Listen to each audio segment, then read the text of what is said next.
Faut-il être rassuré par la blouse blanche d'un soi-disant médecin? Sous l'apparence se cache parfois un véritable charlatan. Mais c'est quoi un charlatan? Le charlatanisme, ce n'est pas un problème d'aujourd'hui. Depuis l'Antiquité, les escrocs promettant monts et merveilles à des malades en souffrance gangrènent la société et impactent la santé publique en faisant n'importe quoi. Mais pour définir ce fameux n'importe quoi, il faut avoir établi une norme. Et celle-ci manque cruellement pendant des siècles. En fait, le terme apparaît bien plus tard, à la Renaissance, où les universités de Padoue et Bologne notamment vont proposer une actualisation des connaissances en physiologie et en anatomie, permettant des progrès impressionnants en chirurgie.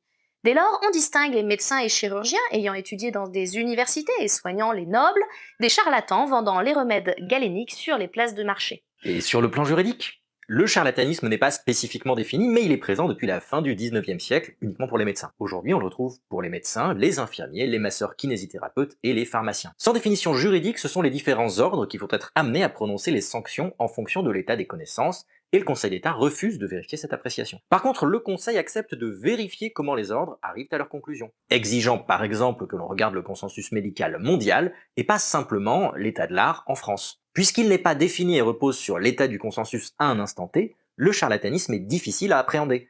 Et c'est ce qui explique que certains médecins ou certains pharmaciens peuvent continuer à exercer malgré des pratiques scientifiquement discutables.